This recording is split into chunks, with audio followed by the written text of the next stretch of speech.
What's good, YouTube? Mario Devon back with yet another video. So in this video, I actually wanted to show you a quick sequence, nothing too crazy, but a boxing sequence, okay? So I want to get better about showing y'all some actual work instead of just telling y'all about the stuff that I use, showing you some stuff. So here's some BTS using the Sony FX6 and the Sony A7IV. We're going to be playing through some footage as far as BTS. I'm going to be walking you through all the shots that I got, how I got them, just going to speak to it. So I have the footage here, I'm going to be watching it while also talking to you and just really giving you the layout and probably some tips throughout the video. I said this in my last video, all right? I suck at being a YouTuber, so this is actually a very old video that I just didn't do. I didn't edit, I didn't get it to you because I'm a terrible YouTuber, but trying to do better. This guy here, his name is Larry Donald. He is a boxer, professional boxer. He was getting ready for a fight about maybe a year ago. You see what I'm saying? See what I'm saying? Terrible.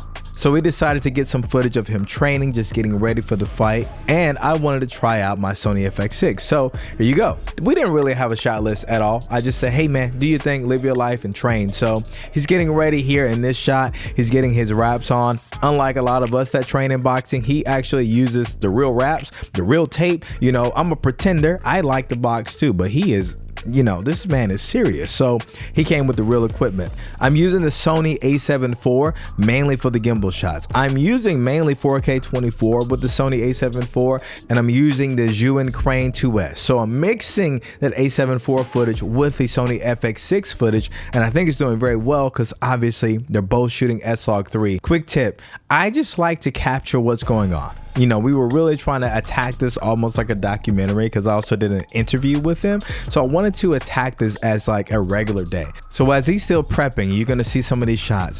What I wanted to do is I wanted to find a way to seamlessly put these shots together, especially for the intro to really kind of get that cadence going. And I always say when you're doing your intros, especially for fitness shoots, establishing shots are going to be what really gets it going. All right, that's going to be what really gets that cadence going, get you in rhythm. And usually for every sport, there's a way that people warm up. So when you're shooting fitness, always think about how your athlete warm up. You know, us videographers, you know, we're athletes. The way we set up is we eat, you know, donuts and drink coffee. So in this shot, he's jumping rope, doing this thing. Every boxer jumps rope. It's very good for you. I jump rope too. Like I said, I like to box myself. I'm not on this level. Now, don't get me wrong. Now, I mean, I'll knock you out, but not like he can. Another thing he likes to do, and every boxer likes to do, and I think everyone should do it if you're, you know, if you're doing your fitness thing. You know, we feel that way every day because we carry these big old camera bags, but he has a weighted vest on, and I'm pretty sure our camera bags are heavier than a weighted vest. So now throughout, he's making this transition to actually each bag. He's just working the room. What's cool about it is this is his location. The logos you see, all that, it's his. All right, that's super cool. I would like to have a studio like that, not with boxing bags, but camera gear, probably a boxing bag somewhere in the corner. I'm crazy like that. But he's doing his thing. I'm capturing with that Sony FX6, getting some really crispy, clean footage. I love the way the footage turned out. I know even when I edit, I just love the way it looked. I really wanted to see if I could match my A7IV with my Sony FX6 because to me, I think that is a selling point to something like the Sony A7IV and any of the smaller cameras that Sony makes. But obviously the BTS camera is a Sony camera too, but it's the Sony FX3. Don't get mad at me. Mario, why would you shoot with the A7IV when you got the FX3? It's a science experiment, man. Let me experiment. All right, nobody told you and tried to stop you from experimenting from, you know, shout out to Stephen A. He says, the weed. Another quick tip, when you're shooting athletes, you don't have to move a lot with them. And the reason why is because they are the movement. You don't have to really create your own movement, mainly just move with them, capture the action. You can step around and try to, you know, go in, out, you know, make it dynamic, but they are the movement. So dance with them, follow them around, dance with the person that you're shooting the video with. Speaking of dance, I mean, he's getting down. He's doing his thing. He's in there like swimwear. He's working the reflex bag and pretty much he's doing his thing. It makes it very easy. The thing I think I changed here is I made sure to get some shots in 4K 120, and that's the benefit of using something like the Sony FX6 is that you have so many different frame rate options. I would say that is probably the main reason I did not go with the Red Komodo 6K when it originally was out, and I can make that choice between these two cameras is I wanted to be able to to shoot 4K 120, and the Red Komodo 6K wasn't able to do that.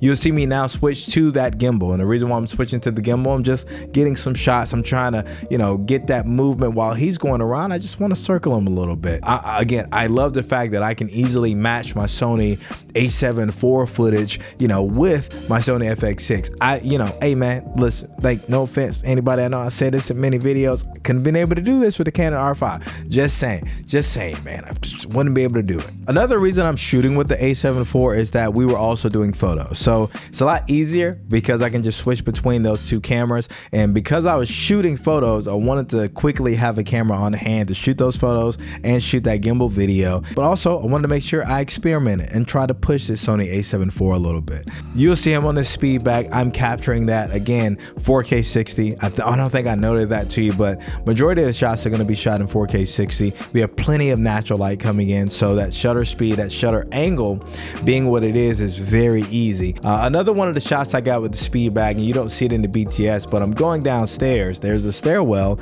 You'll see it in the shot as I'm trying to get that shot, get a little foreground, and get him hitting that speed bag from a different angle. Also made sure to capture more footage of that speed bag, handheld, just handheld with the Sony A7IV. But there you go. I mean, it's nothing too complicated about this. Nothing complicated at all. I simply went in with my cameras and I said, hey man, we're here. Let's make something cool, man. Let's just make something cool. And I would tell you, this is something I threw in my portfolio and people still see it today and are extremely impressed with it. Last thing I'll say is sometimes, man, make it simple. Get with your friends, make something cool, make something you don't have in your portfolio. Because for a lot of people, I'll be honest with you, how many of you, I'm looking at you, talking to you, how many of you can say that you have, you know, access to really good boxing footage? So hopefully you can see, you know, how you can make something really cool in like an hour, like maybe 2 hours, and come out of that shoot with something that you can take home with and feel good about. Hopefully you like the edit. If you want to edit breakdown, please let me know in the comments below, and I will literally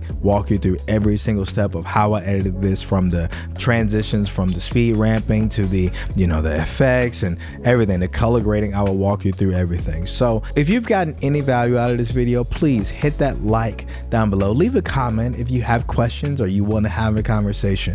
And I really appreciate you watching. Thank you for being here. And please be patient with me. I'm doing the best I can with this whole YouTube lifestyle. But I will see you all in the next video. I love y'all.